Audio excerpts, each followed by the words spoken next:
Em novembro de 2015, a cidade de Mariana ganhou pouco mais de 1.000 novos habitantes. Em sua maioria, moradores dos distritos rurais de Paracatu e Bento Rodrigues, ambos engolidos pela lama de rejeito de minério de ferro que jorrou da barragem de Fundão, operada pela Samarco, no dia 5 daquele mês. 2 anos depois, as famílias reassentadas estão espalhadas em imóveis alugados pela empresa enquanto esperam pela reconstrução de suas comunidades, prometidas para 2019, em terrenos recentemente adquiridos pela Fundação Renova, que hoje responde pelas ações de reparação da mineradora e de suas controladoras, Vale e BHP Billiton. As dificuldades de adaptação à rotina provisória que, ao todo, deve durar pelo menos 3 ou 4 anos começaram pelo choque com a vida urbana. Produtor rural de Paracatu, Marino De Angelo tomou um susto com o preço do tomate cereja na primeira vez que teve de comprá-lo no mercado.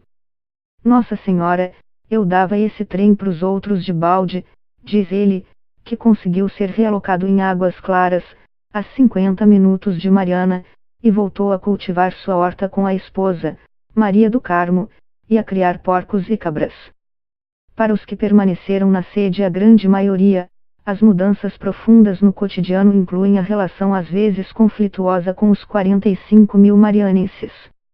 O pano de fundo é o aumento do desemprego no município, que saltou de 5% para 23% desde que as atividades da Samarco foram suspensas, segundo dados do Sistema Nacional de Emprego, SINE, local.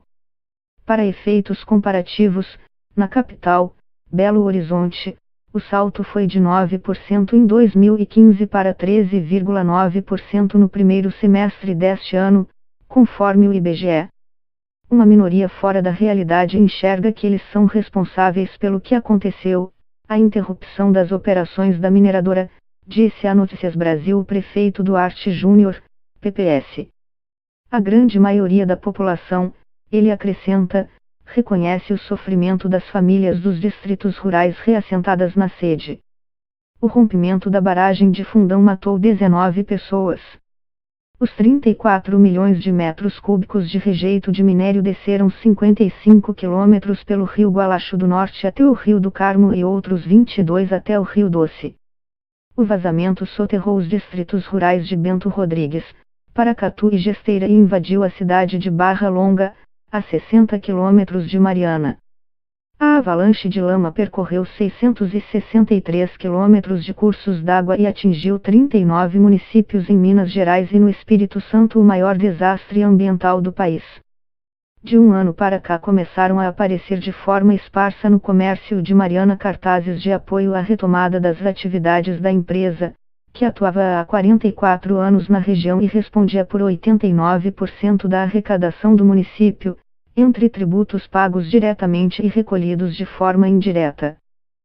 Faixa pendurada em um sobrado na avenida próxima à rodoviária, na saída da cidade, diz "somos todos atingidos", em referência ao termo que tem sido usado para identificar os que foram afetados diretamente pelo rompimento da barragem. As manifestações dos marianenses aparecem na seção de cartas do jornal local, na qual alguns leitores acusam os sobreviventes de extorquirem a mineradora, nos bancos de praça e nas feiras de rua. Um caso mais grave relatado por moradores e confirmado pela prefeitura aconteceu em frente ao Fórum de Mariana, onde um grupo de atingidos foi hostilizado quando esperava pelo início de uma audiência com a Renova. Passaram gritando: "Vão trabalhar, seus desocupados", afirma a educadora Eliane Santos. A visão geral é que nós somos um bando de aproveitadores, mas o que a gente está recebendo é direito. Eu gostava muito mais da minha casa no Bento do que do apartamento em que eu moro hoje, mas vou fazer o quê?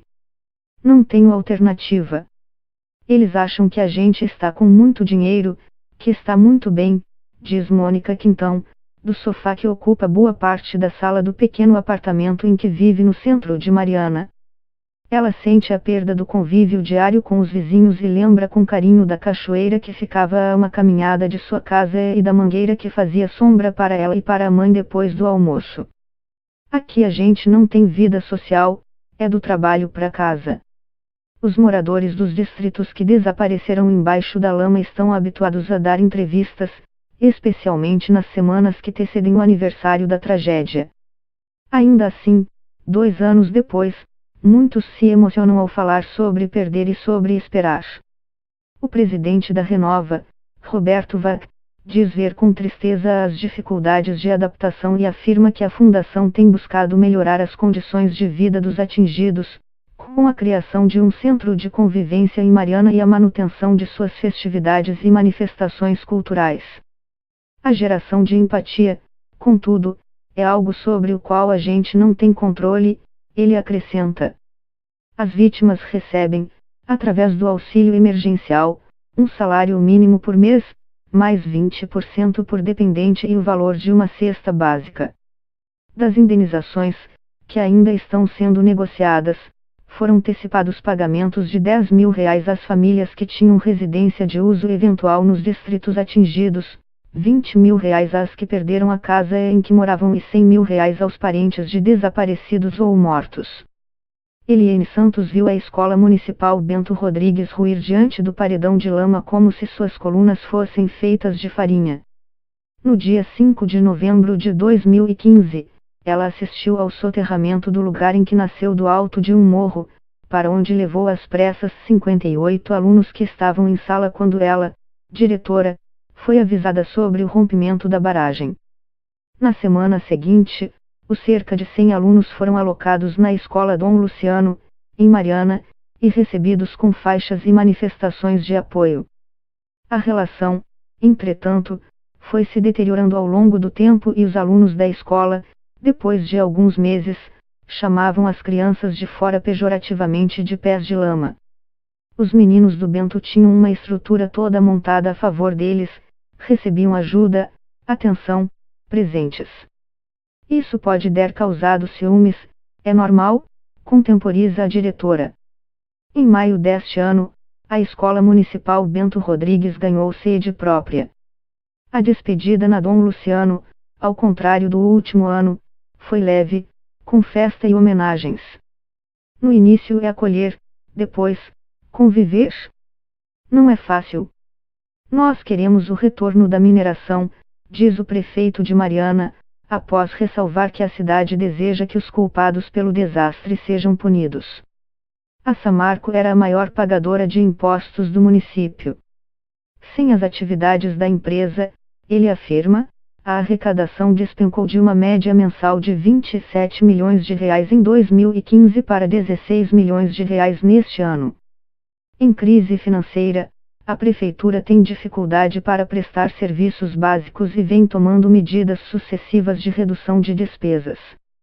Em fevereiro, foram cortados 300 cargos comissionados, cerca de 10% do total de funcionários da administração municipal, diz Duarte Júnior, que assumiu poucos meses antes da tragédia, em junho de 2015, quando era vice de Celso Cota, PSDB, que teve o mandato cassado.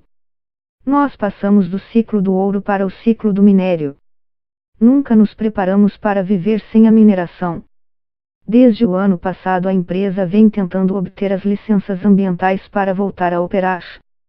Em junho de 2016, protocolou na Secretaria de Estado de Meio Ambiente e Desenvolvimento Sustentável de Minas Gerais, SEMAD, pedido para usar a Cava Alegria do Sul, um buraco formado pela retirada de minério do complexo da empresa em Mariana, como depósito temporário de rejeitos.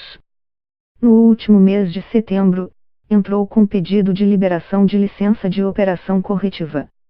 Mais geral, ela permitiria a retomada de uma série de atividades no complexo de Germano, lavra e tratamento de minério, extração de areia e cascalho para utilização na construção e realização de obras de infraestrutura como estradas e barragens.